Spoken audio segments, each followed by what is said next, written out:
allá. Así que pasará siempre que esto, que nos reunamos a las 9, pues que igual llego a las 9:03, 9:05, pues alguien que llega 3 minutos más tarde, o también podéis aprovechar para meteros con el profesor. No, eso no, hombre, no. Estaba, mira, como ha llegado, estaba haciéndole referencia que hay mucha acceso a información sobre el texto de Google, porque así es como se pronuncia en ruso, que también lo hemos explicado, que en la traducción del abrigo no es la más frecuente y por ahí, como se encuentra con facilidad, es como el capote, no como el abrigo. Pues tal cual, lo que acaba de decir Vicente, como siempre. Que estábamos en eso. Y una de esas es que están los dos, pero el título más habitual o con el que podemos encontrar, sobre todo las traducciones más clásicas, es el capote y no el abrigo, como bien ha dicho Vicente, de este Gogol, que yo no lo voy a pronunciar tan bien como Vicente, me vais a permitir. Pero bueno, no hablaremos hoy de Gogol tanto como tal, sino que tenemos nuestra masterclass en la que estamos leyendo este mes. Estamos leyendo. Miguel Ángel, antes de que entres en el tema, sí, yo quisiera decirte, mira, el libro aquí en México llega hasta como del 17 al 25 de octubre y cuesta como 12 euros o 13 euros, pero el costo del envío es 23 euros. Viene saliendo aquí con casi 750 pesos y se me hace, o sea que se me hace demasiado el costo. No hay otra forma de conseguirlo. Pues yo entiendo, porque este es un libro, yo no lo he buscado, pero entiendo que tiene que ser bastante sencillo encontrar los relatos en PDF en Internet, sinceramente. O sea, que si fuera un libro contemporáneo y fuera un libro más difícil de acceso, pero este es muy fácil. O sea, vaya, que si miras los relatos que son, que yo si quieres te los digo, vamos, que los tengo por aquí: la nariz, el capote o el abrigo, como hemos dicho, que está de las dos maneras, la avenida Nevsky, el retrato y diario de un loco.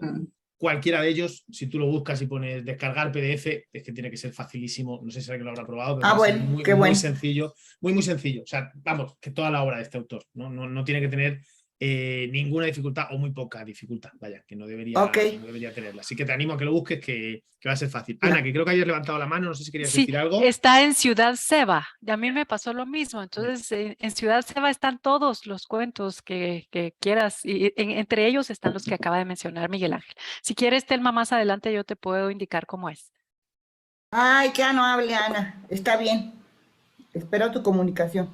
Pues nada. Gracias, Miguel Ángel. Y buenas tardes a todos. Disculpen. Nada, no, tranquila, está muy bien este tipo de preguntas. Si alguien tiene alguna duda de, oye, no encuentro el libro, como siempre os digo, o bien aprovecháis cuando tengamos clase, me mandáis un email y me preguntáis, porque a veces estas cosas pasan, y sobre todo porque como esta es una conexión virtual, ¿no? Y bueno, cada uno está en un punto diferente geográfico, a veces no es tan sencillo o lo que sea.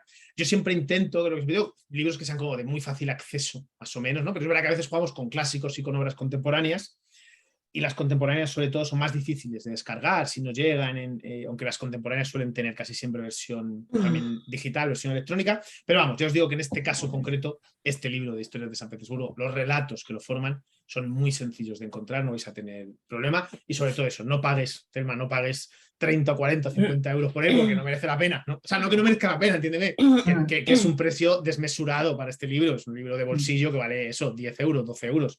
O sea, este que será el que vende, que es el de Alianza Editorial, pues no sé si vendrá aquí el precio, pero yo supongo que en su día me costaría eso, 10, 12 euros, ¿vale? O sea que no merece la pena esto para hacerlo.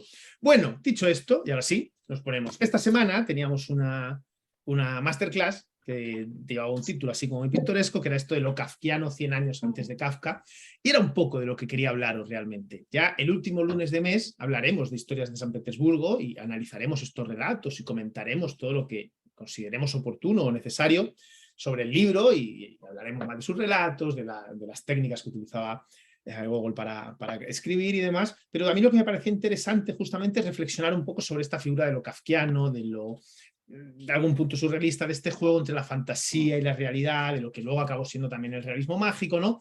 De esta literatura que rompe un poco la línea de lo que sería también pues el realismo, el romanticismo, también el naturalismo, que en España tuvimos mucho peso en el naturalismo, por ejemplo, y juega un poco a fantasear, ¿no? ¿Y de dónde viene esto? ¿Cómo lo podemos utilizar? ¿Y qué capacidad tiene, ¿no? ¿Qué qué importancia tiene a la hora de hacer literatura. Yo no sé si cuando escribís o os sentéis a escribir tenéis o jugáis más o menos con la fantasía, rompéis más o menos la realidad.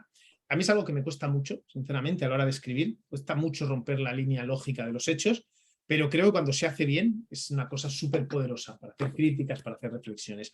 Y sobre eso os voy a hablar un poco. Os voy a hablar un poco de lo kafkiano, voy a pasar luego al final, voy a contar un poco qué hacer. Os hablaré un mínimo de Kafka, os hablaré un poco de qué es lo kafkiano y por qué lo kafkiano es kafkiano, ¿no? Jugaré un poco a contaros esto, que es bastante interesante. Y luego lo que entraré es un poco a las características de este término que tiene tanto peso, que ahora veréis que está reconocido por la RAE. Hay pocos términos literarios, dantesco, hay alguno más, ¿no? Pero hay pocos términos literarios que el propio diccionario ha reconocido. Veremos qué es realmente lo kafkiano, cuáles son sus 10 características fundamentales, y luego, hablando un poco de ellas, entraremos en esto que llamamos el proceso de animalización, que será la última parte de la teoría, y luego me preguntáis, como siempre, lo que queráis, charlamos un poco, ¿vale? Bueno, obviamente, cuando hablamos de, aunque yo os digo, Gogol es muy bastante anterior a Kafka, pero cuando hablamos de lo kafkiano, que a mí me interesa mucho, estamos hablando inevitablemente de un autor que es Franz Kafka, ¿no? Que el otro día un amigo mío, mi amigo Pablo, del que siempre os hablo, con esto del premio Nobel de literatura, que ya han dado el premio Nobel. No sé si aquí hemos leído el acontecimiento, ¿verdad? ¿Lo leímos ya? Sí, vale, es que ya llegó un momento que tenía dudas y no sabía si lo íbamos a leer o si ya lo habíamos leído. Aquí leímos el acontecimiento, ¿vale? Sí. Además, perdona que interrumpa, comentamos la posibilidad, ya que la editorial es siempre la misma, comentamos la posibilidad de que se lo dieran. Y, en fin, concluimos de que estaba muy complicado, que era muy difícil. Y mira por dónde... No sabe Vicente, te iba a decir, o sea, no me han parado de escribir amigos y enemigos, sobre todo, porque yo toda la vida he sido muy vehemente defendiendo que esa señora no iba a ser nunca premio Nobel de literatura. Vicente me echa un capote y dice, no, llegamos a una conclusión. O sea, yo toda mi vida he dicho, es imposible que le den el premio Nobel por muchos motivos. Yo creo que hay muchos motivos políticos y sociales y por cómo está el momento social ahora para que se lo den. Entraríamos en otro debate. Yo no sé si literariamente, sinceramente, es una autora como para tener eso, pero bueno, esto es lo de menos. El caso es que se lo han dado.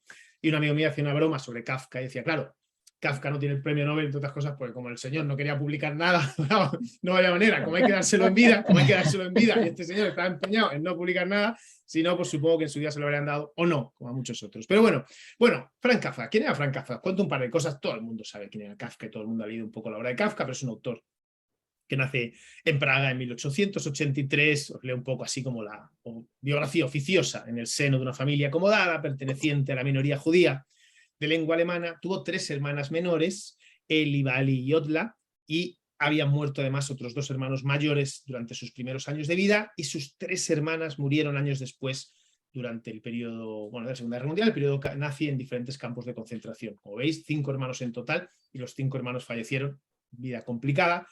La de Kafka, que además tuvo una relación, como ya muchos sabréis, muy compleja con su padre. Su padre era un comerciante que tuvo una relación muy intensa que asfixiaba mucho la vida de Franz Kafka, y que el propio Kafka escribió uno de sus textos más famosos que todos conoceréis.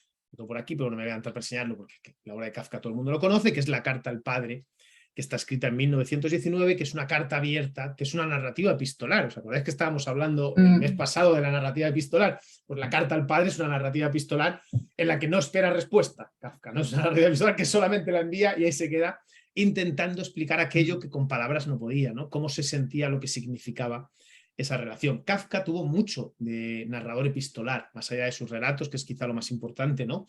Nunca se casó, pero tuvo diferentes relaciones, sobre todo una con Feliz, que es este libro de cartas a Feliz también, que se publica ya mucho después, en 1967, ya tras la muerte, no solo de Kafka, sino la muerte de ella, ¿vale? Que también eran unas cartas en las que él habla, ¿no? de sus relaciones personales, y vemos lo difícil que eran, la forma en la que él se relacionaba con otras personas, sus relaciones sentimentales, la vida compleja que tuvo, digamos, ¿no? Aparte del alemán, dominaba el checo, el francés, el latín, el griego y el hebreo, y la fuerza de su obra, esto os lo contaba antes, ha sido tan apabullante que el término kafkiano no solo se utiliza asiduamente de forma coloquial, es decir, todos decimos esto es kafkiano alguna vez, sino que la RAE, ¿no? La Academia Española de la Lengua, ha incluido el término kafkiano en su diccionario como expresión, ¿vale? Bueno, él se hizo famoso o destaca su obra, o por qué es tan importante. El mismo amigo Pablo, él siempre dice que toda la literatura que leemos, todo lo que escribimos nosotros, nace o de Kafka o de Poe, de Edgar Allan Poe o de Kafka, y que lo demás no existe, con lo cual tiene esta idea tan grande de que todo lo que hacemos viene de él. Esto podríamos también debatirlo, pero no es el día para debatirlo. Además, Pablo no está aquí, pero él siempre dice esto. Pero bueno, de verdad que él tiene una capacidad para mezclar con mucha naturalidad la fantasía y la realidad, ¿no? Dando a su obra pues ese aire como tan claustrofóbico, tan, por otro lado, tan reflexivo, que invita, ¿no?, a la crítica y demás, ¿no? Como ejemplo de esto, la metamorfosis, dice aquí, Gregor Samsa, el protagonista, es un agente de seguros que se descubre que al despertar se ha convertido en este ser, que puede ser una cucaracha, un grillo, lo queda muy claro, en este ser gigantesco, ¿no? Y la forma en la que la familia le trata, todo lo que él intenta hacer, ¿no? Esa sensación de mezclar realidad y fantasía y esa opresión que está en toda su obra, que es lo que da sentido a esto que decimos que es el término kafkiano, ¿vale? Cursó estudios de Derecho en la Universidad de Praga y trabajó de 1908 a 1917 en una compañía gubernamental de seguros contra accidentes. Trabajó hasta que la tuberculosis le obligó a dejarlo y bueno, pasó por unas diferentes etapas intentando curarse. Primero estuvo en el lago de Parda, después ingresó en 1920 en un sanatorio, fue allí donde murió, el 3 de junio de 1924. Y como ya también sabréis, porque esto es un clásico absoluto, Kafka le pidió a su amigo Max Brod, también escritor y además biógrafo de Kafka, que quemase toda su obra, que no tenía ninguna intención de que su obra apareciese. Y este buen señor pues hizo algo que nunca nos cansaremos de agradecerle, que fue decir, joder, pues si querías quemarla, quémala tú. No me cargues a mí con esa responsabilidad. Así que yo lo que voy a hacer es publicarla, que me parece lo más sensato, porque realmente si quisieras quemarla, ya la habías quemado tú, ¿no? Es decir, ¿a cuento de qué me cargas a mí con esa responsabilidad? Pues este señor no lo hizo y gracias a eso, entre otras cosas, aparecieron tres novelas inconclusas, que son clásicos indiscutibles de la naturaleza de la narrativa, las tres publicadas posteriormente a la muerte de Franz Kafka. El proceso, en 1925, El castillo en 1926 y American en 1927. Además de esas tres novelas y de la literatura epistolar, como La carta al padre o Las cartas a una ciudad feliz, y además los diarios entre 1910, ¿no?, y 1923, que escribió durante 13 años, casi hasta la última etapa de su vida, hasta que estaba a punto de fallecer. Sobre todo, o para mí, Kafka era un genio por sus relatos, ¿no? Me parece que la inmensa fuerza de Kafka está en los relatos, que tiene algunos que están muy relacionados con esto del proceso de animalización que vamos a ver hoy, ¿no? Informe para una academia, por ejemplo, a mí ese relato me parece increíble, ¿no? Que es como estos doctores que han creado una especie de simio, de mono, que tiene la capacidad de expresarse como un humano, ¿no? Y le piden que escriba una carta y que le digan, oye, ¿cómo te sientes ahora que te hemos dado esta capacidad, ¿no? Y él hace una crítica feroz a lo que es el ser humano y a lo que han hecho con él, ¿no? Y me parece una maravilla. La metamorfosis, que la podemos considerar una novela corta, un relato, un artista del hambre, un artista del trapecio, investigaciones de un perro, bueno, infinidad de relatos que están editados de todas las formas posibles y que también, si queréis leer, están todos en internet y podéis encontrarlos sin ningún problema, ¿vale? Que son, como os digo, los que dan de alguna manera para mi peso y sentido a todo lo que es la obra de Kafka. Bueno, pues este señor, además de escribir todo esto y de tener esta vida tan difícil y de decirle a su amigo que quemara toda su obra y no la quemara, creó esto que habitualmente llamamos el término kafkiano, que se ha convertido no solo en un término reconocido ya por la RAE, como os decía, sino en un género literario propio, ¿no? Es como que realmente tú estás hablando con los editores e interpretan o te identifican claramente, oye, esto es muy kafkiano, ¿no? Para bien o para mal, te lo pueden decir, porque puede haber momentos en los que venda más o en los que venda poco, ¿no? Entonces vamos a hablar un poco, os voy a decir un poco, qué es aquello, ¿no?, que llamamos el término kafkiano. Y os leo literalmente aquí algo que dice: en algunas ocasiones la literatura tiene la suficiente fuerza como para pasar al lenguaje cotidiano. Ocurre con el término kafkiano, que como os decía, la RAE define para describir situaciones absurdas o angustiosas. Esta es la definición que hace el diccionario del término kafkiano.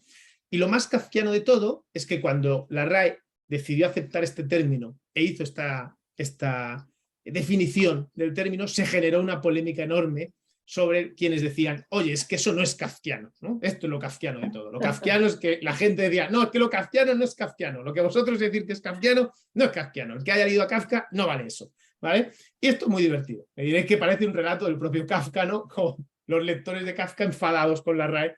Todo el mundo se enfada con la RAE, pero los lectores de Kafka enfadados con la RAE porque decían que no es justamente eso. Bien, el término, como os digo, este término se suele usar para describir situaciones innecesariamente complicadas o experiencias frustrantes, como puede ocurrir al verse obligado a sortear un laberinto de burocracia. Pero aquí hago yo una pregunta, que ¿es esta definición la fiel visión que tenía el autor? ¿Qué es lo que hace que algo sea realmente kafkiano? Bueno, pues aquí os voy a decir lo que defienden quienes intentan decir que lo kafkiano no es este laberinto burocrático, no es esta forma absurda de organizarse, ¿no? Hay en internet, por si queréis verlo, pues yo lo compartiría ahora por aquí, pero es un vídeo de 5 minutos que tiene sonido, yo creo que se va a escuchar bastante mal, tiene subtítulos, no sé si lo leeréis bien, pero hay un vídeo que si queréis le puedo mandar a Jordi para que lo suba junto. Como este vídeo se graba, ya sabéis que todas las clases las grabamos y luego se publican, pues le puedo decir que lo incluya, pero si no también se puede buscar en internet, que es un vídeo de un tipo que se llama Noah Tablin, ¿vale? Si queréis os lo deletreo, pues si alguien lo quiere apuntar, voy a deletrear, para que sea fácil, no lo tengo yo por aquí apuntado, que lo voy a deletrear. Aquí, es N-O-A-H, o sea, Noah, terminado en H, y Tablin, que es T-A-V, de Valencia, L-I-N, T-A-V-L-I-N, Noah Tablin, ¿vale? Bueno, pues si ponéis Kafka y Noah Tablin, os va a salir este vídeo. Yo incluso creo que lo he podido usar en algún taller grabado de Club de Escritores, seguro que lo he subido. No sé si estará disponible, si lo ha subido Jordi, pero estará. Y es una de estas, ¿sabéis? Como estas charlas TED tan habituales, pues él ha creado una, pero con un vídeo, con una animación muy chula, que intenta explicar, el vídeo se llama ¿qué hace que algo sea kafkiano? ¿Vale? Lo que intenta explicar este Noah Tablin es que hay un error de base al considerar que lo kafkiano es estos procesos burocráticos absurdos. Lo que dice, no, señores, esto no es realmente lo kafkiano, sino lo kafkiano es la manera en la que el ser humano reacciona a esos procesos absurdos. Y esto es la clave. Cuidado, porque esto es lo realmente interesante, esto es lo realmente potente, literariamente hablando. Porque que yo vaya a un organismo público y me digan no, usted necesita esto, no, esto es en esta ventanilla, está en la otra, ¿no? Que me digan una cosa absurda, es lo típico que dices, esto no tiene sentido. O que a todos nos ha pasado, ¿no? No estás en el trabajo y tienes un compañero que no hay manera de organizarte con él, o que te dice, o que no se hace entender, ¿no? En cualquier contexto de nuestra vida, ya sea yendo a Hacienda o a comprar el pan, nos podemos encontrar con procesos muy extraños, ¿no? Que dices, esto no tiene ningún sentido, ¿por qué no optimizáis esto de otra forma? Pero eso no es realmente lo kafkiano, sino que lo kafkiano es cómo reacciono yo ante eso. Porque lo peculiar de la obra de Kafka no es que reflexione sobre esos procesos burocráticos, porque eso ya se hacía antes, porque eso se hace muchísimo, porque eso ya lo hacía cualquier otro escritor. Lo realmente interesante es la forma en la que reaccionan los personajes de Kafka ante esas situaciones. Y para esto, que es del libro que voy a coger, del que voy a hablar, que es La Metamorfosis, que lo tengo ahí por aquí, que lo enseño, pero todo el mundo conoce La Metamorfosis de Kafka, tengo esta edición, pero vale cualquiera, que millones de ediciones, sino también lo podéis leer en internet sin ninguna dificultad. Cuando Gregor Samsa, cuando este Gregorio se despierta por la mañana, el texto dice textualmente, lo voy a leer, lo que dice la traducción es así. Cuando una mañana Gregor Samsa se despertó de un sueño lleno de pesadillas, se encontró en su cama convertido en un bicho enorme. Vale. Bien, este es un señor que se despierta y se mira las patas y dice, madre mía, pero si soy una cucaracha, ¿no? Y se ha convertido en una cucaracha gigante. ¿Qué es lo que hace que la metamorfosis sea kafkiano? La primera reacción que tiene Gregor Samsa. ¿Cuál es la primera reacción de este ser humano al descubrir que se ha convertido en una cucaracha? Es ponerse la americana e ir a trabajar para no llegar tarde. Eso es lo kafkiano. Lo kafkiano no es que este señor se convierta en una cucaracha, sino lo kafkiano es que una vez que él sabe que él se descubre así, quiere ponerse la americana porque, oye, voy a llegar tarde al trabajo, me van a echar la bronca, de verdad cómo me despiden, ¿no? La manera de reaccionar a esto es lo puramente kafkiano, ¿vale?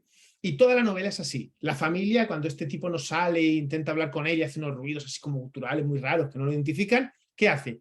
Llama a su jefe.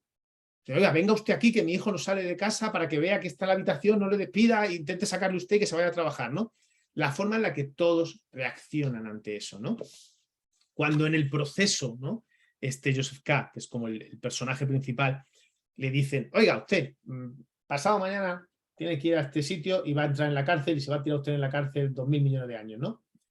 Él en ningún momento intenta decir, yo no he hecho nada, esto es una injusticia, no intenta reclamar justicia. Él lo único que busca a lo largo de toda la novela que es entender por qué le van a meter en la cárcel. Está bien, yo asumo que me van a meter en la cárcel, algo habré hecho, pero quiero saber qué. Necesito que alguien me lo explique, ¿no? La forma en la que reaccionamos es lo que convierte algo en kafkiano. Y esto literariamente es muy, muy poderoso, es muy útil, como podéis ver, ¿no? Porque ya no es solo el hacer una reflexión sobre eso, sobre los procesos burocráticos, sobre no sé qué, sino va la crítica mucho más allá. Lo que nos dice Kafka, que es lo que a mí más me interesa, es que aquí, no es demasiado difícil reconocer lo kafkiano en el mundo actual, gobernado por sistemas de administración cada vez más complejos. Pero al señalar el absurdo, Kafka nos recuerda que el mundo es así porque lo hemos creado así y que somos nosotros, cada uno de nosotros, los que tenemos poder para cambiarlo a mejor o a peor. Esta es la clave de lo kafkiano y esto es lo realmente interesante de su obra. La obra de Kafka encierra una profunda crítica social, encierra una profunda reflexión. Tanto es así que vamos a su legado. Si Kafka se hubiera quedado solamente con la fantasía, con este señor que se convierte en una cucaracha, con el relato de Poseidón, no sé si conocéis este famoso relato de Poseidón, que está Poseidón en el fondo del mar y es el dueño de todo, es el señor poderoso que puede hacer lo que le dé la gana, pero tiene mucho papeleo y no puede salir de su mesa, ¿no? Y entonces le dicen, joder, Poseidón, pero si eres el rey de esto, ¿por qué no contratas a alguien para que lo haga? Y dice, no, es que no me fío que lo van a hacer mal. Yo soy el dueño de todo y puedo hacer lo que me da la gana. Entonces lo único que hace Poseidón es estar allí rellenando informes todo el día, 10 horas al día y no hace otra cosa, ¿no? Bueno, pues la forma en la que Poseidón reacciona es como, tú no tendrías que estar haciendo esto, tú eres Poseidón, tú no tienes que estar rellenando fichas administrativas, Poseidón.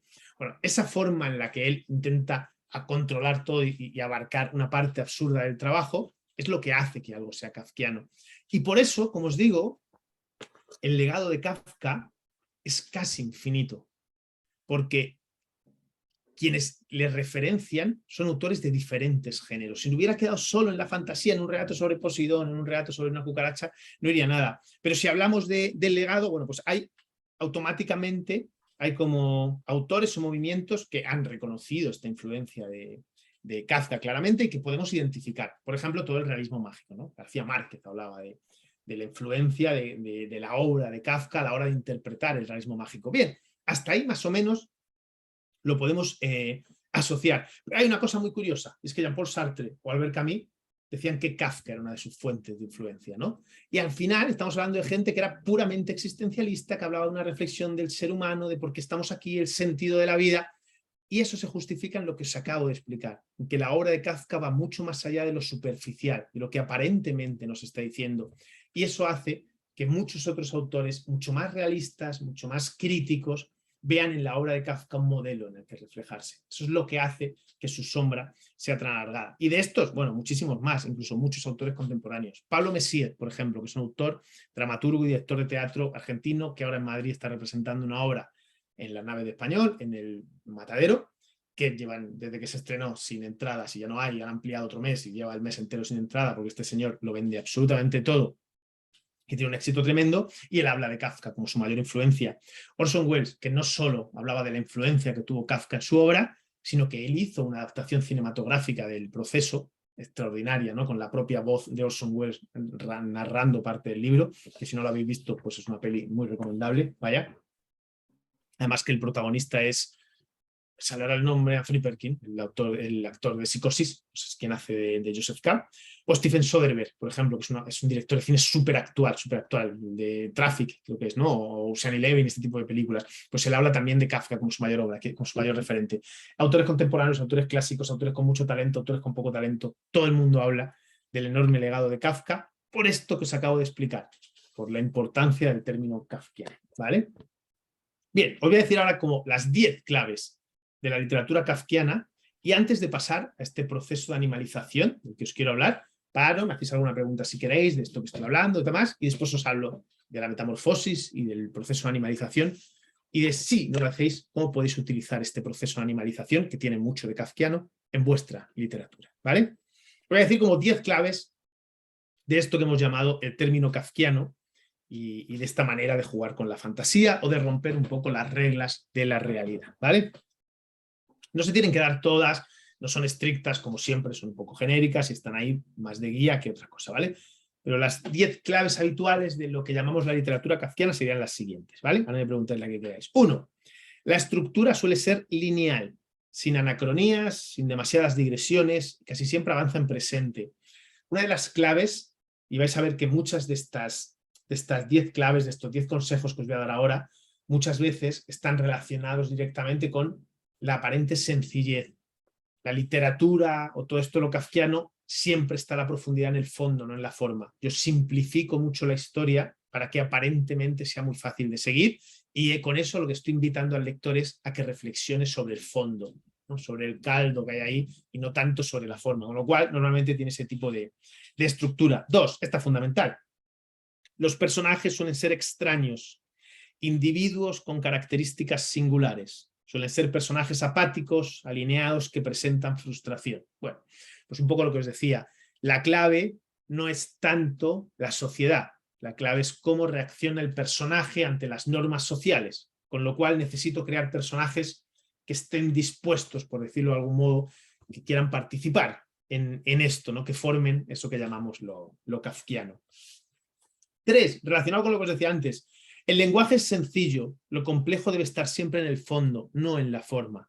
Si yo utilizo una estructura muy compleja, un lenguaje muy barroco, lo que voy a conseguir, o muy estético, no tiene por ser muy barroco, sino que dificulto un poco o adorno demasiado el lenguaje, lo que estoy consiguiendo es que el lector se centre mucho en lo estético. Y aquí lo importante es que vaya mucho más allá, que se centre en la reflexión, en la crítica de la que le estoy hablando, ¿vale? 4. Las situaciones de partida son absurdas, pero lo realmente extraño es el comportamiento de los personajes ante dichas situaciones. Lo que os decía antes, la clave del término kafkiano. 5. Esto es importante. No es fantasía ni ciencia ficción. Se trata de obras realistas, escenarios y personajes que podemos identificar, rodeados de elementos extraños o mágicos. Esta es una cosa importantísima. Es necesario empatizar con el personaje, es necesario comprender la historia. En la metamorfosis, solo el personaje principal cambia de estado, solo el personaje principal se transforma en otra cosa, pero el resto de personas de su entorno siguen comportándose como lo haríamos a priori cualquiera de nosotros. Es necesaria esa naturalidad. Y esto pasa un poco casi en toda su obra, aunque siempre roce la ficción o rompa las reglas de la realidad. Todo es así, un artista del hambre, ¿no? Es un tipo que no come y es un espectáculo de circo. El espectáculo de circo es que cada día cambian un cartel y ponen este señor lleva 37 días sin comer, este señor lleva 29, 35, los que sean, ¿no?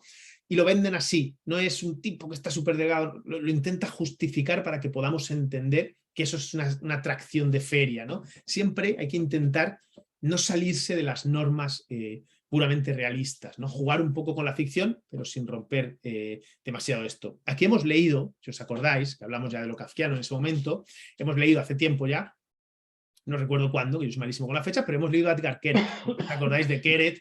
Que tenía estos relatos que son puramente kafkianos, ¿no? De se abre un agujero en la tierra y aparecen los muertos una vez al año y luego se van, ¿no? Y todo es como muy real, pero rompiendo las reglas. Pues Keret es purísimo Kafka, quiero decir, Keret es puro Kafka, ¿vale? Justamente por eso. No es ni fantasía ni ciencia ficción, solo son escenarios reales en los que se rompe un poco la norma, ¿vale? El narrador, esto también es fundamental, fijaos, el narrador no se detiene a explicar los elementos insólitos. Esta es una de las claves que lo diferencian con lo que decía. En la narrativa de ciencia ficción, por ejemplo, ya veremos, ya hablaremos de ciencia ficción y de distopías y no sé qué en otra masterclass, ya veréis. Pero en la narrativa de ciencia ficción, una de las claves es que tiene que ser verosímil y tengo que dar explicaciones. ¿Cómo hemos llegado a esto? ¿Qué es lo que ha pasado? ¿Cómo puedo ir en una nave a esta velocidad? ¿No? De alguna manera tengo que hablar de los avances que nos han llevado hasta aquí, del uso que hemos hecho, del mal uso que hemos hecho de la tecnología que nos ha llevado hasta tal lugar, etc. Una de las características de la ciencia ficción es que se pueda explicar. Lo kafkiano nos explica. Sansa se levanta, es una cucaracha, en ningún momento dice, no, es que tomó una pócima. No hay ninguna explicación, solo narro la acción. ¿vale? Eso es importante. Volvemos a lo mismo, porque es una metáfora de situación, porque es como contar una fábula. Lo importante es lo que hay detrás, no es justamente la propia acción, el propio cambio, la propia escena surrealista o de fantasía. 7. Lo que se cuenta, obviamente, encierra, lo acabo de decir yo ahora, o una metáfora o un simbolismo. Ese es uno de los motivos por los que no se explica, ¿no? Porque al final es como una gran fábula que nos quiere hablar de otra cosa. 8. Formalmente, los textos se alejan del realismo o del naturalismo, esto lo decía antes, que eran muy propios de la época en la que escribía Kafka. No buscan descripciones que muestren todo de forma concisa, sino que invitan al lector a imaginar. Hablaremos de naturalismo y de otras cosas también en otros momentos, pero en el fondo, resumiendo mucho, lo que buscaban estos movimientos eran, de alguna manera, reflejar la vida tal y como era, ¿no? Reflejar el entorno en el que estábamos, que sean unos libros que tú llegues ahora y entiendas cómo era la sociedad en 1950, el lugar en el que estaba ocurriendo, descripciones muy realistas, personajes muy realistas. No busca eso lo kafkiano, para nada. No se centra en las descripciones. Volvemos a lo mismo, lo importante es el fondo, todo es una metáfora, todo es un juego. No me importa tanto que tú puedas visualizarlo todo de forma clara. Entonces se aleja de esas descripciones, por eso muchas veces también son textos más breves, entre otras cosas. 9. La moraleja suele encerrar una crítica a la sociedad actual. Es decir, son textos que en el fondo lo que buscan es eso, es una crítica, una reflexión, lo que buscan es identificar de alguna manera, ¿no?, la sociedad en la que vivimos y que nos invite a pensar un poco en eso. Y 10, aunque no es imprescindible, predomina el narrador en tercera persona. Esto no es absolutamente imprescindible, pero se suele hacer, por esto que os decía, cuando tengo una narración lineal que quiero que avance todo el tiempo hacia adelante y no me quiero parar en digresiones, no me quiero parar en dar explicaciones, es habitualmente más útil utilizar un narrador en tercera persona que se limita a contar los hechos desde fuera que un narrador en primera que divagaría. Imaginad la metamorfosis contado por el propio Gregor Samsa, pues estaría, ¿no?, como todo el tiempo haciendo monólogos interiores, digresiones, porque me ha pasado esto, porque soy así, porque mi familia no me quiere, ¿no? Y en cambio el narrador ayuda a que la acción siga avanzando, ¿vale? Bien. De todo esto que os he contado hasta ahora, ¿tenéis alguna pregunta, alguna duda, algún comentario, alguna cosa que queráis añadir antes de pasar a esta última parte del proceso de animalización del que os quiero hablar? ¿Queréis comentarme algo? ¿Queréis preguntar algo? ¿No? ¿Lo tenéis claro? ¿Sí? A mí hay una cosa que me llama la atención. Sí, dime, Juana. Yo he empezado a leer, no lo he terminado, confieso, el libro que estamos tratando, Historia de San Petersburgo. Voy por la descripción de la calle esa, bueno, el nombre no sé pronunciar, sí, y me llama mucho la atención. Yo creo que hay una gran influencia en este tipo de personaje que él describe, o las cosas que describe y todo eso, que esto, la verdad que es bastante absurdo, pero también describe con mucho detalle la clase social, con las patillas así, las patillas asado, la mujer vestida así, lo otro no sé cuántos. Eso es que me hace conmover esa sociedad, me transporta a esa sociedad, incluso yo nunca he estado en Rusia, ¿no? Y a la vez es como muy como fotográfico, muy pictórico, ¿no?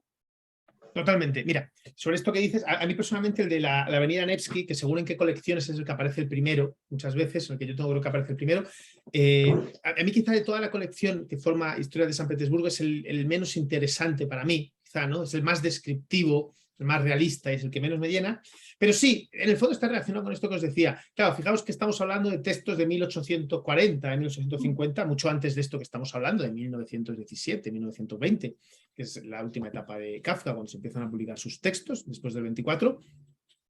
Y una de las claves, esto sí que está en toda la obra de Gogol, lo veremos cuando hablemos justamente del libro, una de las claves es esto que tú acabas de decir, Juana, esta idea de representar la sociedad, que puedas visualizar ese momento, que puedas estar allí, que veas las clases sociales, que veas un poco, bueno, pues esto, lo que era la recreación de aquella Rusia, que incluso yo este libro que lo he usado en muchos clubes de lectura, y hace poco estuve en un club de lectura que tengo por las mañanas, los lunes justamente, pero por las mañanas, y lo leímos el año pasado, este mismo libro.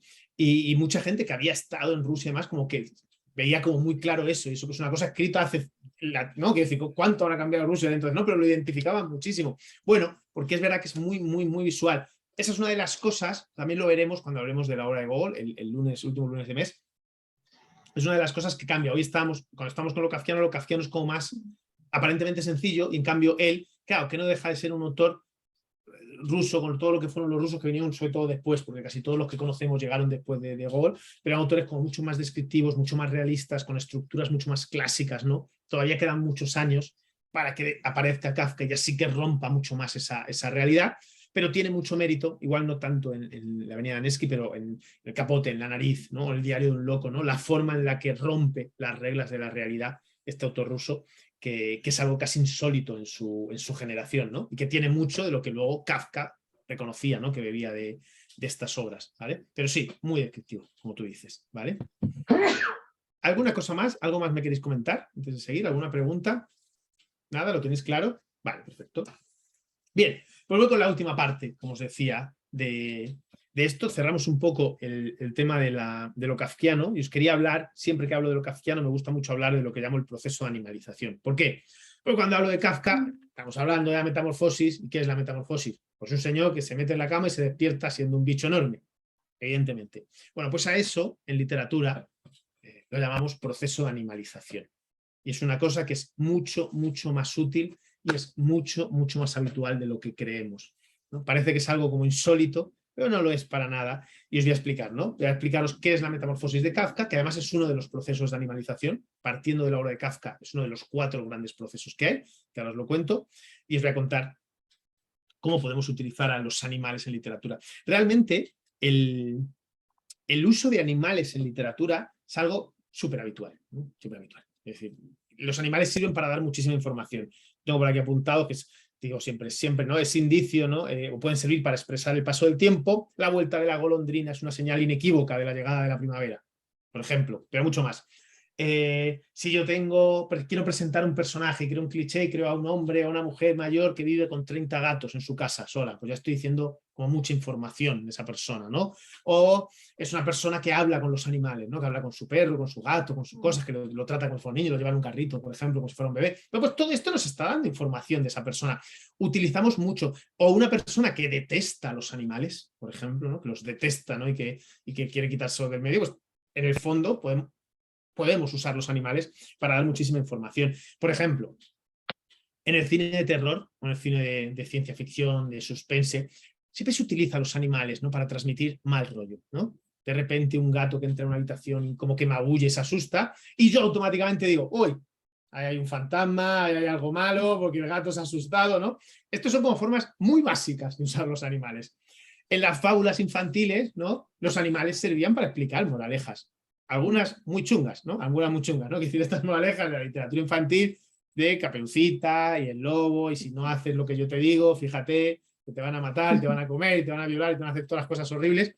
¿Qué hacían? Pues lo que hacían es usar animales porque era más fácil que hablar realmente a los niños de situaciones reales, ¿no? Entonces se utiliza el animal para, en el fondo, dar una explicación, dar un consejo y muchas veces para meter miedo. Bueno, esas eran formas de utilizar, muy básicas, de utilizar a los animales para hablar, para trabajar en la literatura. Pero tendríamos que ir un poco más allá y tendríamos que ver que el uso del animal en la literatura, el uso del animal en lo literario, es mucho más importante de lo que creemos. Y el proceso de animalización está relacionado con algunas de las grandes obras maestras de la literatura.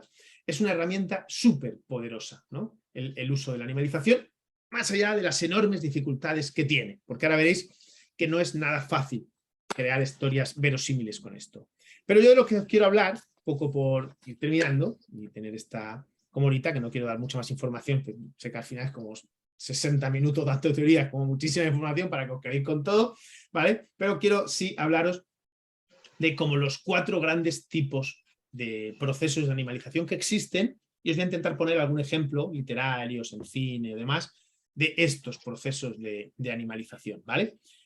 Vamos con los 4. Os los digo, os los leo, voy uno a uno, os voy explicando y luego ya al final me preguntáis ya todo lo que queráis, ¿vale? El primero, que sería el más habitual dentro de los procesos de animalización, sería la caricatura, ¿vale? Y os leo y os pongo ejemplos. Podemos hacer aparecer animales dentro de nuestros relatos o novelas para caricaturizar a las personas, exagerando algún rasgo y aprovechando para satirizar, con idea más o menos crítica, más o menos humorística, cuando esto nos resulte útil. Para que los animales tengan total libertad y puedan crear caricaturas de las personas a las que representan, es necesario que se muevan en un mundo maravilloso, en un entorno especial que se encuentre regido por leyes propias, donde sea lógico que un animal hable, piense o haga cosas que no encajarían en un relato que se desarrolle en un ambiente realista. Bien, si yo hablo de la caricatura en literatura, pues todos pensamos en algunas obras automáticamente. Por ejemplo, Alicia en el País de las Maravillas. Una de la que todo el mundo piensa. Otra, a ver si tengo alguna por aquí. Otra que todo el mundo seguro que estés pensando. Rebelión en la Granja, ¿no? Hablamos, como os digo, de obras maestras que utilizan la caricatura. ¿Para qué se utiliza la caricatura? Pues para esto, para ridiculizar, para reflexionar, para reírse del ser humano. Es importante lo que dice aquí, que es que cuando utilizamos esta herramienta, la utilizamos de tal forma que no tengamos que explicarla, ¿no? O creo un mundo como Alicia en el País de las Maravillas, en el que los conejos hablan y no pasa nada, o Rebelión en la Granja, que está contado por estos animales de granja, o Baby el Cerdito Valiente, en el que los cerdos y las ovejas hablan y se comunican entre ellas, aunque los humanos no las entiendan, pero lo vemos y no pasa nada. O, no sé si habréis visto, hay una serie de animación que a mí me gusta muchísimo, muchísimo, que está disponible en Netflix, que se llama BoJack Horseman, que es la historia de este, que es un caballo que es actor, es un caballo que protagonizaba una serie infantil muy famosa en los 90 y ahora está sin trabajo y está gordo perdido y le va como muy mal. Bueno, pues en este mundo viven humanos y animales. Este es un caballo que habla, que su novia es una gata, pero la escritora que escribe su biografía es una chica normal, ¿no? Que es un ser humano. Todos se mezclan sin necesidad de explicarlo y sirven para crear caricaturas. Por ejemplo, otro ejemplo de la caricatura, aquí hemos leído libros de este tipo. No sé quién se acordará o quién estaba de cuando leímos, ya creo que hace mucho, y leímos Maus, que es esta obra, esta novela gráfica, que es la única novela gráfica que ha sido premio Pulitzer. O sea, fijaos el tamaño de las obras que os estoy hablando. Os hablo de Alicia en el País de las Maravillas, os hablo de Rebelión en la Granja, y os hablo, como digo, de la única novela gráfica que ha ganado este premio, que es el galardón más importante que dan en Estados Unidos literariamente, que lo que hacía era una recreación de la Segunda Guerra Mundial, en la que los judíos eran ratones y los alemanes, ¿no? eran gatos, y luego creo que estaban norteamericanos, creo que eran perros, no me acuerdo quiénes eran los cerdos, pero bueno, había como diferentes animales que cada uno se identificaba muy claro, ¿no? con ellos. Eso sería también una caricatura para hablar de un tema muy duro y muy complejo, ¿no? Lo crea el autor.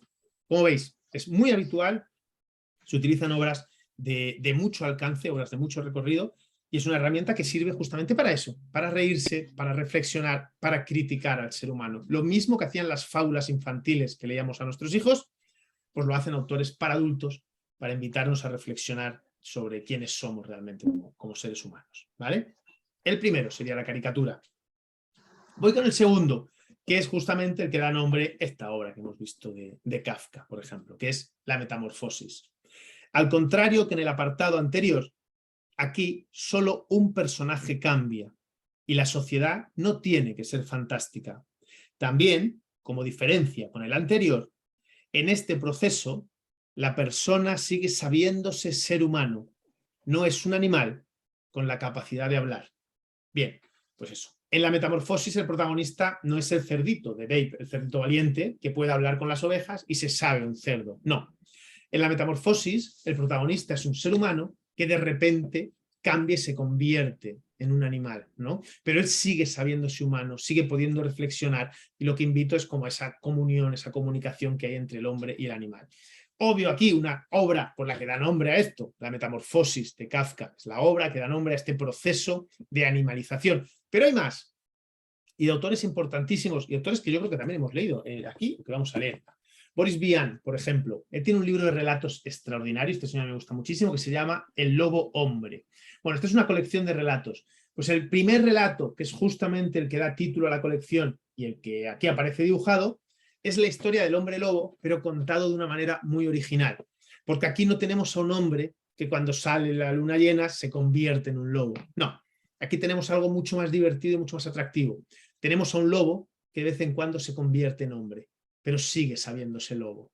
Él se convierte en hombre y puede ir a un bar, se toma una cerveza, se acuesta con una chica, pero él sigue teniendo ese instinto animal, porque sigue siendo un lobo. Justo la historia al revés. Es un relato súper divertido, muy, muy violento, como casi todos los de este tipo, que a mí me gusta mucho, que estaba muy loco, que hacía cosas muy divertidas. Bueno, pues este es un ejemplo de eso que llamamos la metamorfosis. Os he dicho que son 4. Vamos con los 2 últimos. El tercero a mí es uno que me gusta muchísimo, y es el que llamamos, es el único en el que no hay una representación animal como tal. O lo hay, pero de otra forma. Es el que llamamos la irracionalidad. ¿Y qué es la irracionalidad? Bueno, pues la irracionalidad parte de una premisa, y es que el ser humano no deja de ser un animal. Y a veces olvidamos eso. Tenemos una serie de normas que cumplimos, nos ajustamos a unos horarios, tenemos un trabajo que respetamos, pues eso, si alguien me cae muy mal, pues no cojo y le tiro por la ventana porque oye, esto está mal visto y no se puede hacer, este tipo de cosas, ¿no? Tenemos unas normas sociales que aceptamos. Bueno, pues la irracionalidad es una historia en la que yo presento a un ser humano que pierde su capacidad humana, que realmente se convierte por una situación extrema, ¿no? Por una discusión, porque pierde los papeles, ¿no? Se convierte en un animal. Esto lo hemos visto en la vida real. O sea, si os acordáis de este señor, que no me acuerdo dónde vivía, este señor que tenía como, no en el sótano, pero como una especie de sótano en su casa y tenía ya a su hija encerrada, y la tenía hace 16 años, había tenido 2 hijos o 3 con ella. Eso es un puro ejemplo de irracionalidad.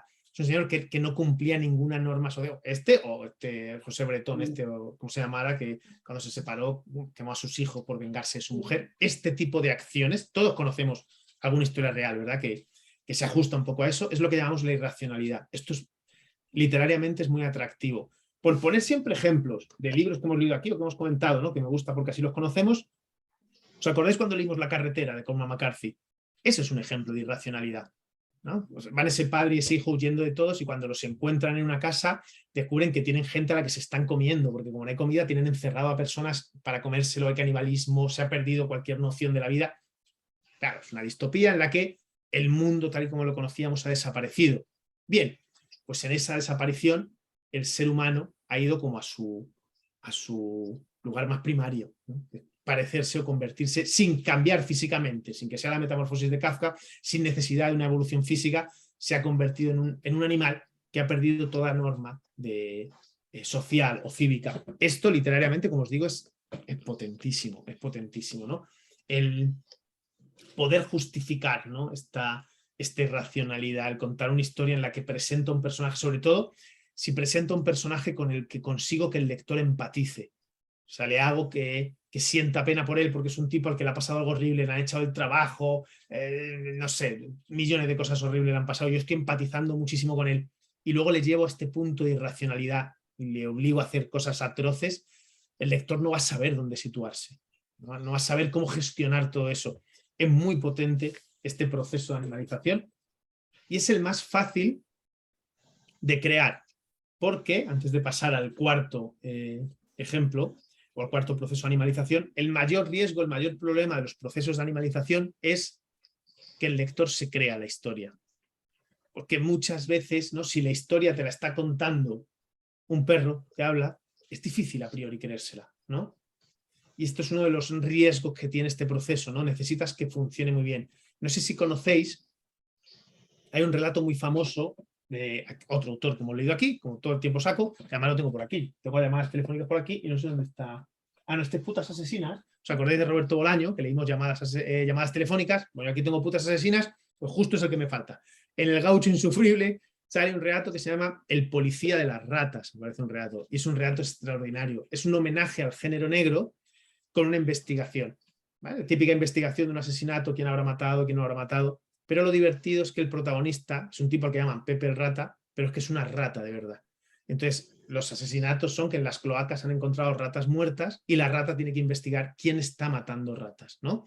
Y es exactamente como cualquier relato de género negro, pero con esa peculiaridad, ¿no? Que es una reflexión sobre lo bajo fondo, la corrupción, los asesinatos, ¿no? Y utiliza la figura de la rata, porque, joder, pues es muy visual, ¿no? Pero te lo tienes que creer. Es el mayor riesgo de los procesos de animalización. Te tienes que creer que es un animal el que me está contando la historia. Y eso no es fácil. Eso no es fácil, ¿vale? Como consejo, antes de pasar al último, la forma en la que se consigue eso es a través de la empatía. ¿Y cómo se consigue la empatía? A través de la emoción. Es decir, si yo cuento la historia de un perro, es el perro el que está contando la historia en primera persona. a mí me va a chocar, no me lo voy a creer, los perros no hablan, ¿de acuerdo? Pero si ese perro me habla de la pérdida de un ser querido, consigue transmitirme esa emoción, y lo que siente ese perro es muy parecido a lo que sentí yo cuando perdí a un familiar o a una persona muy querida para mí, falleció, y consigue transmitirme esa emoción, ya lo tiene. Da igual que sea un perro o que sea un Miguelito de la Roda, que me lo cuente. Da igual, si consigue que una emoción yo la capte como lector, ya consigo ver esa verosimilitud.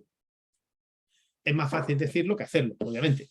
Pero bueno, esa es la magia de la literatura. Pero es el gran truco para que todo esto que llamamos proceso de animalización funcione. La empatía. Y la empatía siempre está relacionada con la emoción, ¿vale?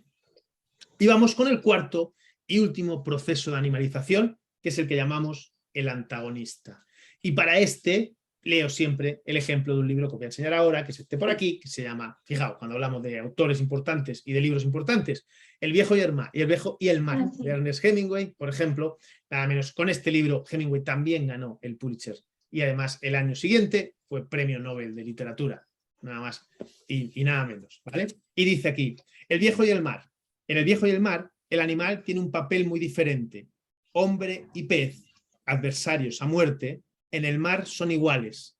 En ese medio se consideran el uno al otro hermanos. El enorme pez es un rival realmente digno para el hombre. No es un simple objeto a su servicio. Igual, además, dice aquí, como para diferenciar o como para destacar esa igualdad, durante toda la narración, al viejo o al protagonista le llaman el viejo y al pez el pez. Tan personaje es uno como el otro. El viejo es un personaje hermoso y conmovedor. Sabe que el pez es menos inteligente que él y también más hábil y más noble. ¿Qué es el antagonista? Pues es cuando creo la figura de un animal y ese animal no deja de tener las características propias de un animal. Ese animal no habla, no le vemos pensar, no le vemos decir nada, pero tiene tantísimo peso en la historia que se convierte en el antagonista. Se convierte en aquello que le impide al protagonista conseguir su objetivo. Y os he dicho El viejo y el mar, pero si os dijera otra novela clásica absoluta, quizá la gran novela que ha existido a lo largo de la historia, que utiliza la figura del animal como antagonista, seguro que si os dejo pensar diréis todos, Moby Dick.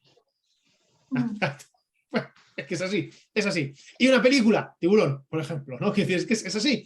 Son figuras en las que crea un animal que no tiene por qué tener características humanas, no tiene que estar humanizado, pero sí debe tener el peso principal para ser el antagonista. No me vale que sea un personaje secundario, no es que el protagonista tiene un perro y se lleva muy bien con él, no. Es un personaje que hace que la historia avance, que es justamente el antagonista. Esos serían los 4 procesos de animalización que existen, ¿vale? Que son estos que os decía, la caricatura, la metamorfosis, la irracionalidad y el antagonista, ¿vale? Son 4 maneras de hacer que los animales, que también creó o hablaba Kafka de ellos en la metamorfosis, sirvan para contar una historia fuera. Como habéis visto, fijaos qué ejemplos os he puesto, 2 libros que son premio Pulitzer, autores que han ganado el premio Nobel de Literatura. O sea, estamos hablando de pesos pesados para que veáis que no es una cosa que se tenga que utilizar solamente en fábulas infantiles o para metáforas sencillas o simples, ¿vale? Dicho esto, que yo llevo una hora aquí rajando sin parar y contando cosas, pues ahora si os apetece, y si no nada, pero si os apetece, yo estaré encantado de escuchar un poco vuestra opinión, si tenéis algo que decir, si queréis aportar algo sobre esto que os he dicho kafkiano, sobre, oye, pues yo intento escribir sobre animales y a mí no me sale o no se lo cree nadie, o mira, yo cuando a mí la historia me la cuenta un perro, a mí ya no me vale para nada, no me la creo, lo que queráis decir, que siempre es como útil escucharos, y si tenéis alguna duda que os pueda resolver, fantástico, y si no, pues nada. Ana, que veo que has levantado la mano, ¿qué nos quieres decir tú? Sí, gracias, Miguel Ángel. Yo tengo una duda o tal vez un pequeño comentario relacionado con el libro que leímos la vez pasada de Natalia Ginsburg, querido Miguel, y el personaje del pelícano, porque precisamente ahorita me vino a la mente este recurso de animalización, pero insertado en la literatura epistolar. Entonces ahí quisiera como que me dieras esta retroalimentación de esa herramienta utilizada allí como un recurso para un personaje que no se olvida, que está ahí, el pelícano, por la forma en que lo describe la autora. Pues mira, lo primero, Ana, te digo que me encanta que hagas esta referencia al libro anterior que hemos leído, porque siempre me gusta mucho como retroalimentarnos con lo que leemos, y es que es un ejemplo buenísimo el que has puesto. No, esto que tú acabas de decir no entraría de forma natural en lo que llamamos el proceso de animalización, porque realmente no creamos un animal como tal, pero es una estrategia muy potente para crear un personaje que el lector no olvide. Si es que lo has dicho tú todo. ¿Por qué? Porque si yo, por ejemplo, creo un personaje y le pongo 4 características típicas de un buitre y le pongo el apodo del buitre, ya tú vas a visualizar. Porque hay animales que están muy humanizados, ¿no? Un león, un buitre, una comadreja, ¿no? Como es muy fácil identificar esas características en un ser humano. Entonces, una estrategia literaria, cuando tú quieres simplificar una descripción, es decir eso, ¿no? Una rata, ¿no? Por ejemplo, le llamaban el rata y eran antiguos así, ¿no? Que estaba tal, que no gastaba nada, que era muy sucio, que siempre te mentía, ¿no? Lo que sea. Y ya no se te olvida. O la figura del pelícano. Nada, lo que os digo, no es parte como tal del proceso de animalización, pero es una estrategia para describir personajes y que se nos queden en la retina. Claro, es justamente eso. Seguimos. Carmen, ¿qué nos dices? No, te iba a preguntar sobre un libro que leí de Reverte, que no sé si lo conoces, el de Los perros duros no bailan, que la historia, ¿lo conoces? La historia se cuenta desde el punto de vista de los perros y entonces sí que estaría englobado en alguno de estos puntos, ¿no? Bueno, Pues mira, sí, dime. No, perdona, no, sí, acaba tú, Carmen, perdona. No, te comentaba la impresión que me dio el libro sin conocer todo lo que tú me estás comentando, porque lo leí hace algunos años. A mí el libro efectivamente no lo creí, me gustó mucho, no lo creí. Lo que pensé fue, ojalá fuese verdad, no lo creí. Y los animales estaban muy humanizados, o sea, sentían, pensaban y actuaban casi como humanos, no como perros. Y ahora, claro, que tengo toda esta información, pues, ¿dónde lo podría catalogar yo? Si se puede catalogar en algún punto. ¿Te atreves tú a ponerlo en algún punto? ¿Tú dónde lo pondrías? ¿Qué dirías de los 4? ¿Caricatura, metamorfosis, irracionalidad o antagonista? Caricatura. Justo. Esta sería la clave. Sí, es muy habitual para hablar del ser humano, ¿no? Utilizo, por ejemplo, muy habitual, se puede utilizar animales que en el fondo se comportan como seres humanos, ¿no? Perro, gato, como quieran, ¿no? La rata que os decía de Bolaño es exactamente lo mismo, ¿no? Y el mayor riesgo, como tú dices, es si te lo crees o no. Y fijaos, yo aquí le digo a mis alumnos, a los alumnos que tengo en los talleres anuales, ¿no? Que estamos toda la semana juntos y trabajando, siempre les digo algo y que deben tener en cuenta, que es, hay gente que todo lo que tenga que ver con el proceso de animalización no se lo va a creer jamás. Y no pasa nada, no pasa nada. Esto es lo que siempre os digo, tienes que pensar en el lector ideal. Y no todos los lectores están como dispuestos a hacer ese esfuerzo de entender esto, de querer que una historia la pueda contar un perro, un gato o un sapo. Y no pasa nada, cuando tú te metes a jugar a esto, cuando quieres hacer una historia contada por perros, cuando quieres hacer una historia, pues eso, contada por animales de granja, o cuando quieres hacer una historia contada por ratas, como el relato que os decía, juegas con que habrá gente que no se lo crea. No pasa nada, es parte de las reglas, tienes que contar con ello. Y ya está, o sea, no os frustréis si os pasa esto, tanto como lectores. A mí el libro me encantó, me emocionó muchísimo, y de hecho Pérez Reverte no me suele gustar, y ese libro me gustó muchísimo, y de hecho creo que lo releí poco tiempo después, y no, simplemente me pareció, yo tengo perros, soy animalista, me encantan los animales, ando por ahí 3 perros en mi casa, 2 perros, miento, y un gato. Pero no me lo creí. Me hubiese gustado que fuese verdad, o sea, las sensaciones, ojalá eso sucediese, pero no me pareció real. No vi al perro como perro, sino lo vi como humano, con reacciones humanas, no de perro. Pero bueno, me gustó. Nada, pues nada. Sí, es muy típico, como digo, en la caricatura es muy típico eso, ¿no? Uso al animal, pero reacciona o se comporta no como el animal que es, sino como la figura a la que representa, que normalmente la figura a la que representa es el ser humano, ¿no? Este es un poco el juego. Vale, perfecto. Gracias, Carmen. Seguimos. José Antonio. A ver, habla que... A ver, sí, un poco bajito. A ver. ¿Y ahora? Ahora sí, ahora te oigo mucho mejor. Ahora sí. Vale. Pues nada, mira, hermano, primero que me ha parecido muy interesante la clase, y vamos, la clase, el debate este, Y luego, vamos, yo ahora solamente me gustaría que, no sé, aportar el detalle sobre el tema de Kafka, que no sé, por si tú también conoces algo más, la conexión con los sueños, ¿no? Porque a mí todo este tipo, muchas veces estos relatos me parecen como si hubieran surgido de un sueño, ¿no? De algo que se ha soñado y bueno, pues se ha desarrollado a partir de ahí, ¿no? Porque son cosas que como que traen, como ocurre muchas veces en los sueños, ¿no? Que parecen cosas como reales, pero con cosas que giran, que cambian sin que uno con cosas imprevisibles, ¿no? Y luego también con el surrealismo, ¿vale? No sé, a mí me interesa mucho el surrealismo y no sé si conoces algo que tenga alguna conexión o algo con el tema del surrealismo. A lo mejor Vicente ahora nos cuenta algo de eso, del tema de los sueños, eso, pero por si tú conoces también algo. Y luego también te quería comentar, porque he visto esto cuando has dicho lo del lobo hombre, no he visto el autor, a ver si también me puedes decir a ver cuál es. Vale, pues nada, te digo todo, José Antonio, sobre el autor, te puedo poner el libro, es Boris Vian, con V escrito, mira, ahí lo veis bien, ¿vale? Boris Vian, que es el autor. Aquí, si no recuerdo mal, esto al final siempre se acuerda Vicente mejor que yo, pero yo creo que aquí leímos La espuma de los días. O igual me lo estoy inventando, o sí, ¿no te suena? Pues igual no lo hemos leído, ¿eh? Igual lo he dicho yo. No. Repite porque no lo he oído bien. La espuma de los días, de Boris Vian. ¿Suena que lo leyéramos? ¿No? Vale, pues nada, yo creía que lo habíamos leído aquí, pues igual no, o no sé si... Que muchas veces me pasa que cuando Jordi me dice, oye, vamos a ampliar los libros ya hasta septiembre, y claro, yo pongo a lo mejor 6, pero yo pienso 60, como que anoto muchísimo, intento buscar una relación de uno con otro, y claro, voy descartando, y muchas veces me acuerdo. Entonces, Boris Vian es un autor que me gusta mucho y que siempre está como medio seleccionado para poner. Pero luego a lo mejor, pues yo que sé, hemos tenido varios europeos y quiero cambiar otra cosa. Trabaja mucho este surrealismo, por ejemplo. Decías, fíjate justo esto que decías del lobo hombre y lo enlazo con esto del surrealismo. Decías, José Antonio, que a ti te gusta mucho el surrealismo. Pues sí te gusta. Quiero decir, Boris Vian es un autor puramente surrealista y La espuma de los días es como literariamente una de las grandes obras surrealistas.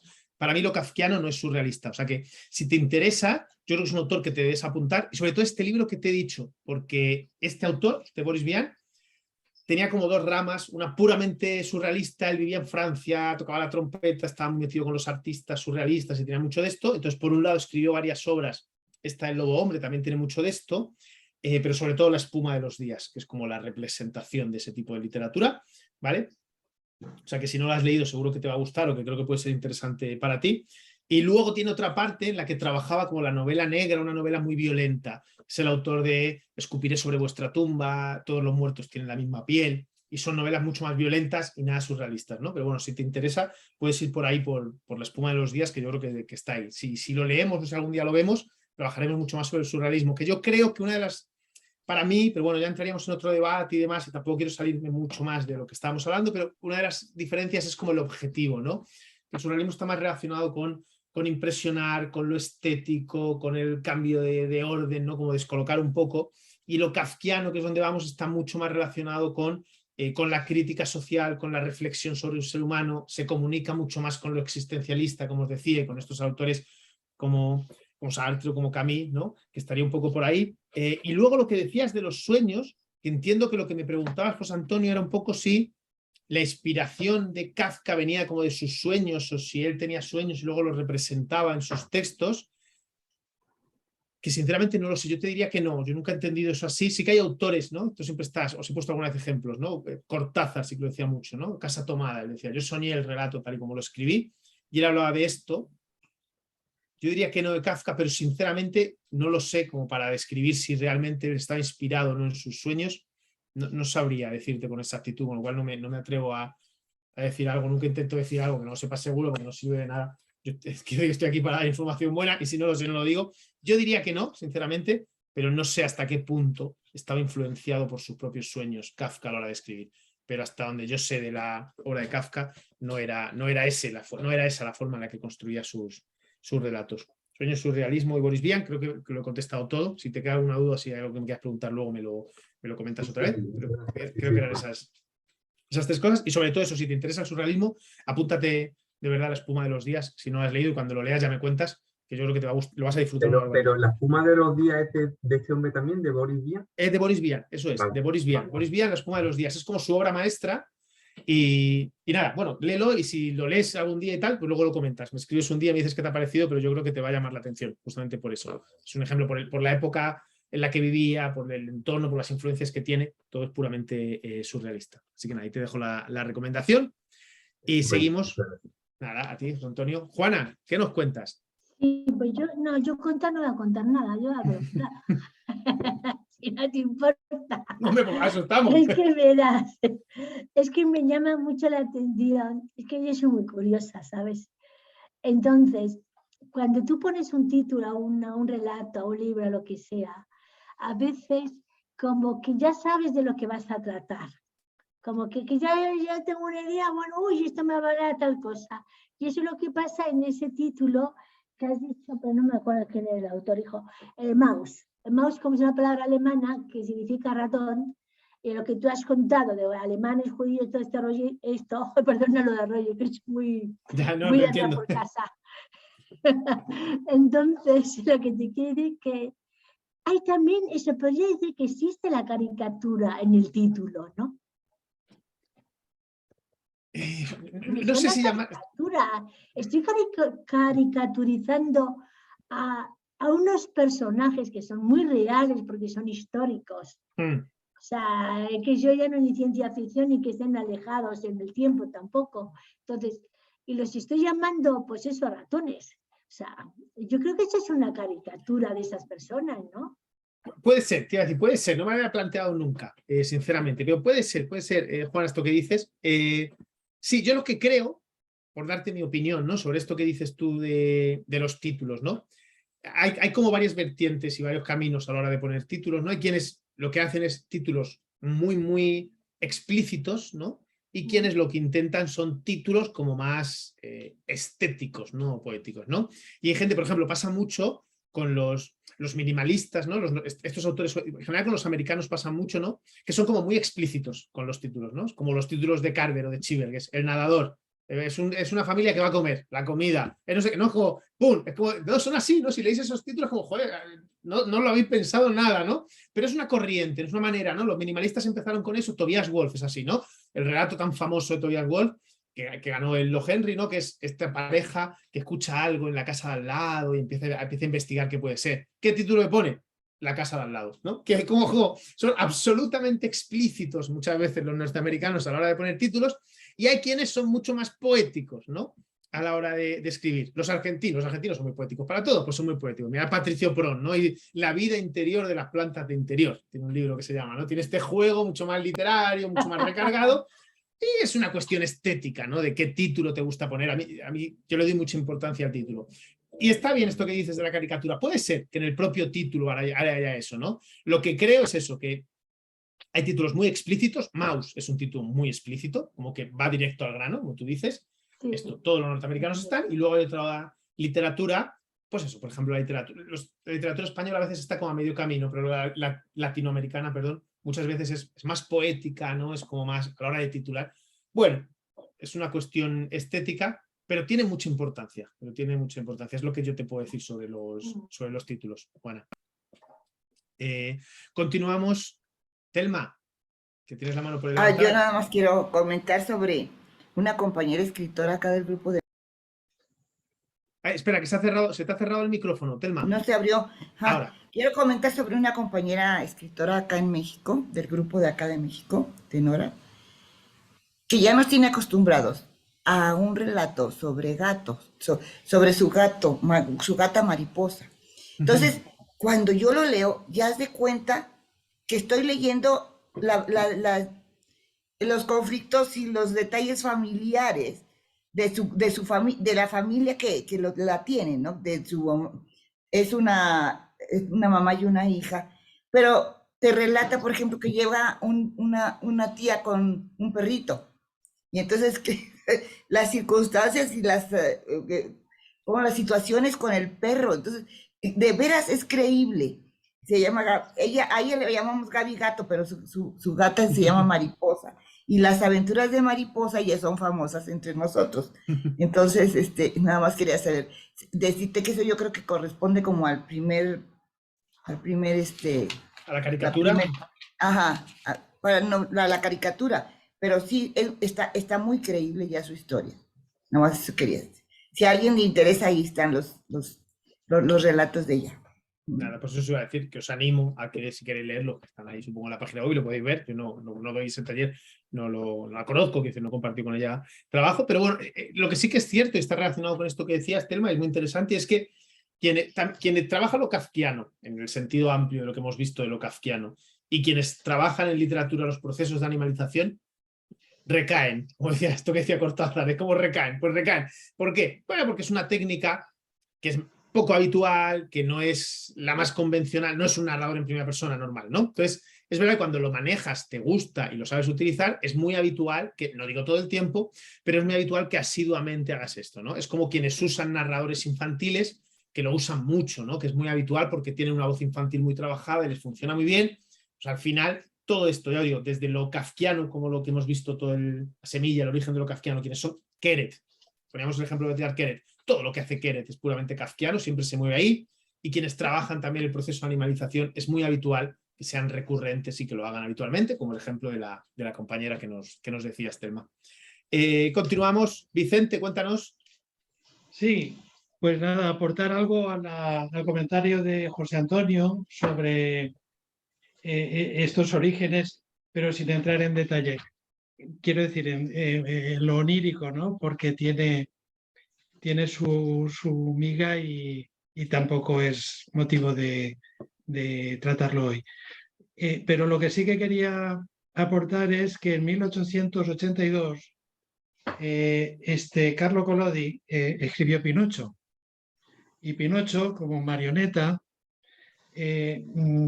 fue algo construido desde pequeñas viñetas periodísticas hasta que al final consolidó en una historia a la vista de la aceptación por parte de los lectores, del público que compraba los volúmenes del periódico o de la revista, y al final, pues claro, le demandaban una solución, porque planteó un conflicto, planteó un origen de problema, planteó el conflicto, pero no dio la resolución. Y cuando ya las exigencias económicas y editoriales pues le llevaron a concluir aquello como un cuento cerrado, de colorín colorado, este cuento se ha acabado, pues tuvo que darle la solución al problema o la resolución al conflicto planteado. De forma que entrar en la historia de Pinocho, no la versión para los jóvenes, sino la literaria, es algo que creo muy recomendable, por no decir necesario, en la época que vivimos, y cómo aproximarse a esa fábula, a esa metáfora que nos adentra en un grave trastorno que desgraciadamente tiene una vigencia horrible, y es el trastorno narcisista. No el rasgo narcisista que es que corresponde a un ser humano tener rasgos de narcisismo necesarios.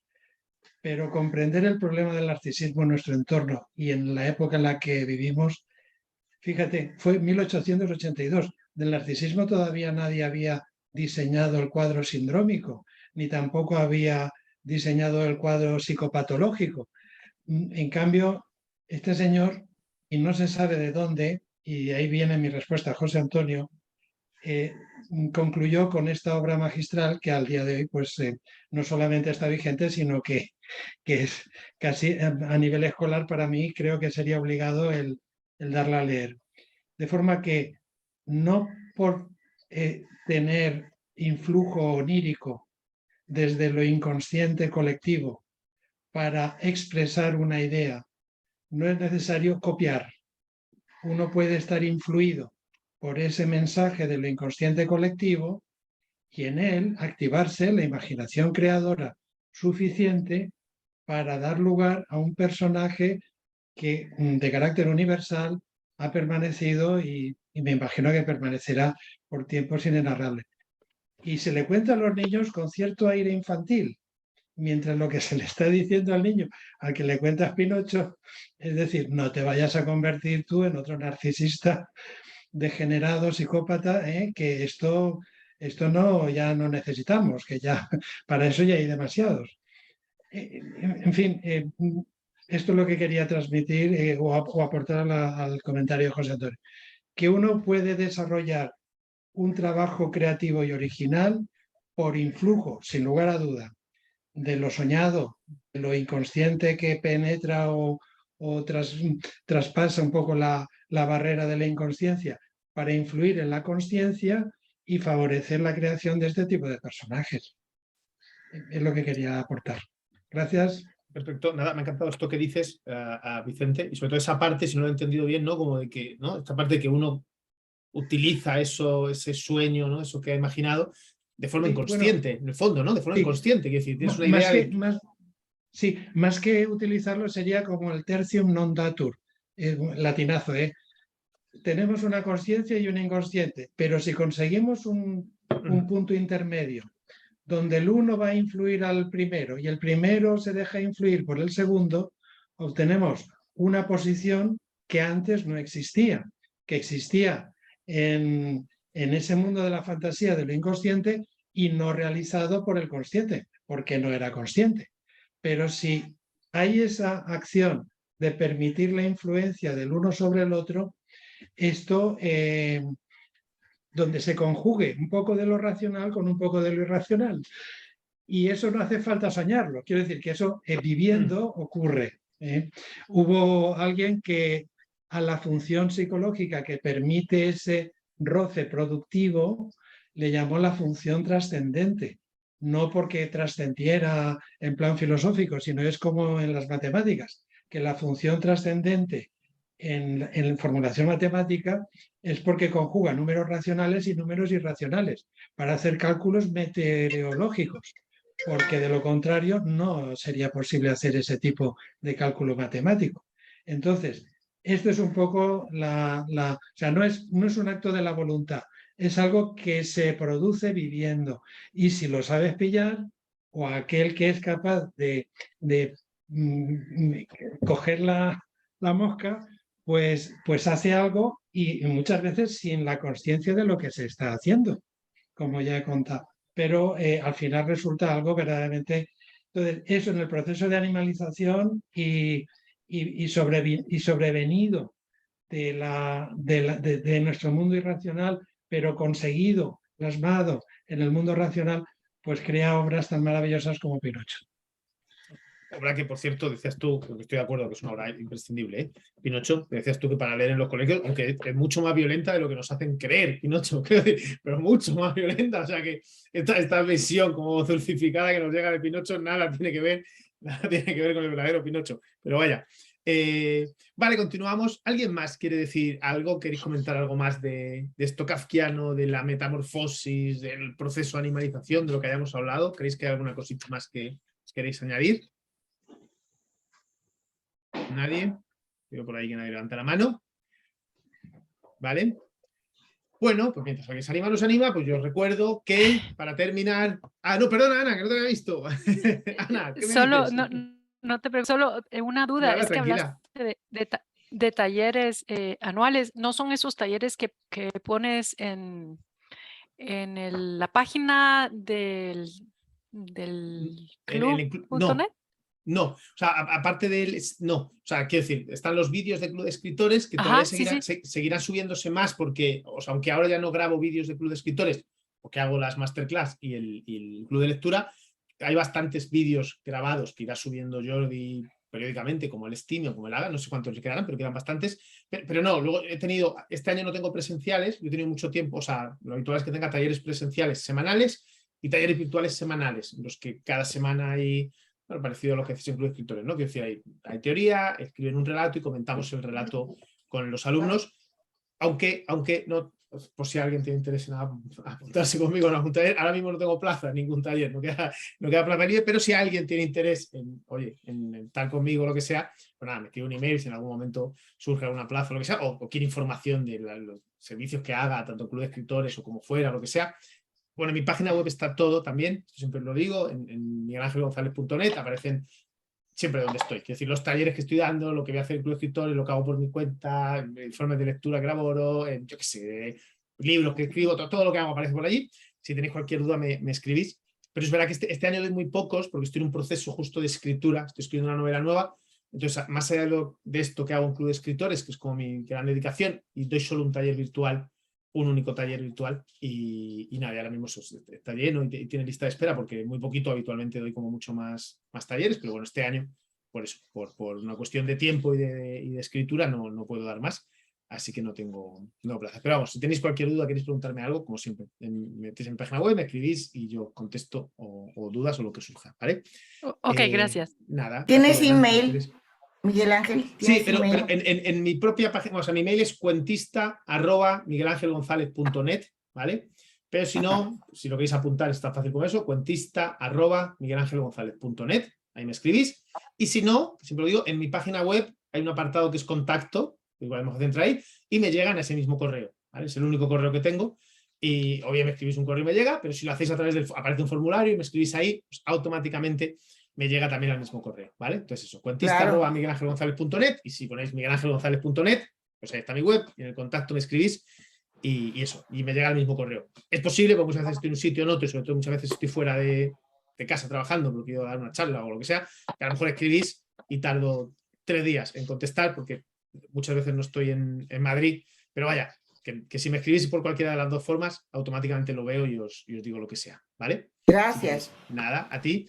Juan, habías levantado la mano, no sé si querías decir algo. Yo quería hacerte una pregunta que no tiene nada que ver ya con esto. Venga. Es que como soy nueva, me cuesta un poco entrar en la plataforma. ¿Ves? Yo estaba hecho el relato de taller, perdón, 157, pero me ha escrito Jordi que si me apuntaba al taller 156, que es antes, pero es que no lo encuentro. No sé dónde está el taller 156 para saber qué tengo que hacer. Pues, ¿Qué relato es?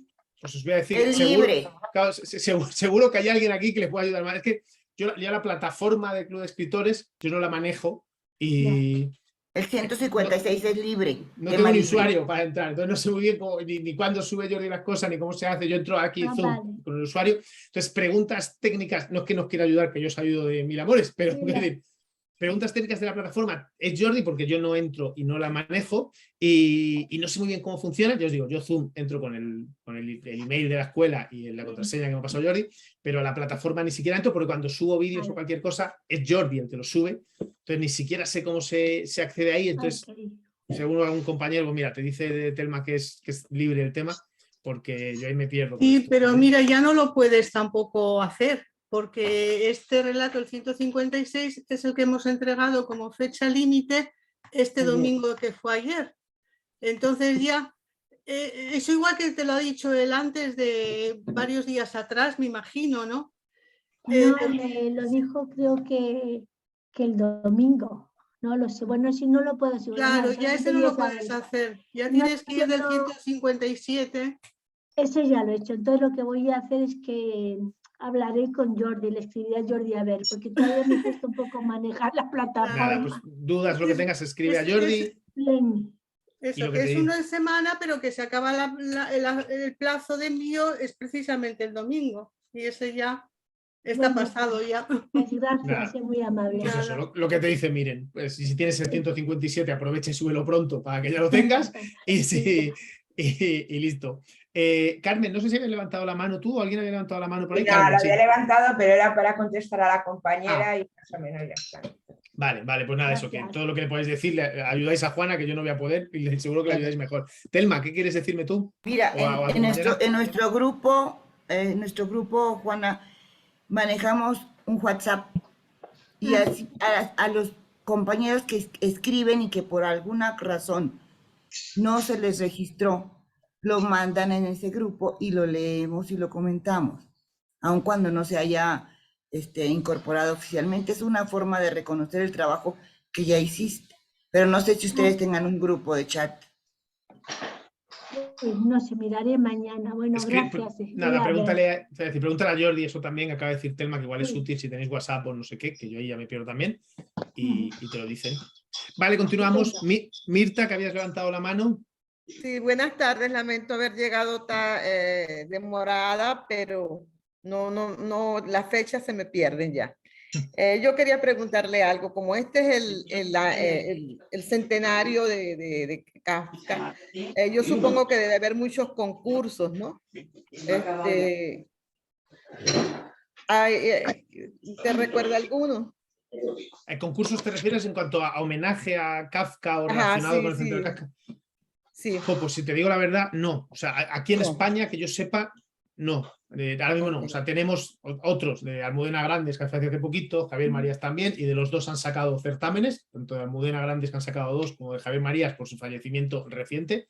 Pero que yo sepa, no hay, o sea, seguro que habrá, quiero decir, pero yo no tengo conocimiento de que haya, a modo de certamen competitivo relacionado con la obra de Kafka ahora mismo, o que esté en la convocatoria abierta.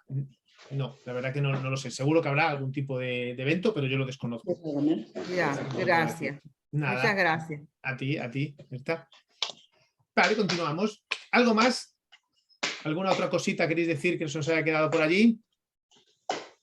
¿Nada más? Bueno, pues os recuerdo, antes de marcharnos, que el último lunes de mes, muy relacionado con esto y con la manera en la que rompemos las reglas de la realidad y si lo que contamos es verosímil o no, si a un hombre se le puede escapar la nariz de la cara o no, pues hablaremos de este libro que se llama Historias de San Petersburgo, que ya hace muchos años reflexionaba sobre todas estas cosas. No os adelanto nada, lo comentaremos, diremos lo que sea. Creo que es un libro bastante interesante para comentar. Es un libro de relatos largos, lo que hoy casi serían algunos novela corta, ¿vale? Hablaremos, como siempre comentaremos, último lunes de mes, nos volveremos a encontrar y hablamos. Como siempre, si tenéis cualquier duda, pues o bien podéis escribir a Jordi, a la plataforma, o bien me escribís a mí y os lo intentamos solucionar. Un placer, como siempre, muchísimas gracias y nos vemos dentro de muy poquito. Adiós. Adiós. Muchas gracias.